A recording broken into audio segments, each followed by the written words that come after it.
Pregnancy belly உங்களுக்கு மட்டும் எப்படி கம்மியாச்சு? நீங்க என்ன பண்ணீங்க? டிப்ஸ் சொல்லுங்கன்னு சொல்லி, இப்ப ரீசென்ட் டைம்ல நெறைய பேர் கேட்கறதுண்டு. ஆக்சுவலா வீடியோஸ்ல வந்து பார்க்கறக்கு அது வந்து தெரியறதில்லங்க.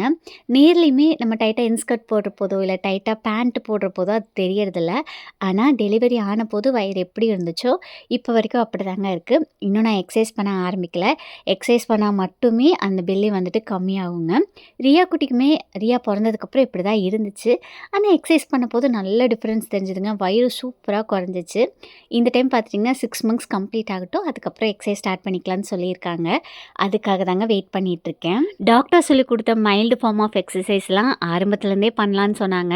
ஆனா என்னோட லேசினஸ்னால அத நான் பண்ணவே இல்லங்க. அன்னைக்கு ஈவினிங் டிஸ்பேட்ச் தாங்க பார்த்துட்ருக்கீங்க. ஒரு mom and daughter combo dispatch இருந்துச்சுங்க. ஸோ அதோட டீட்டெயில் வீடியோவுமே எடுத்திருக்கேன். சீக்கிரம் வந்துட்டு ஷேர் பண்றேங்க.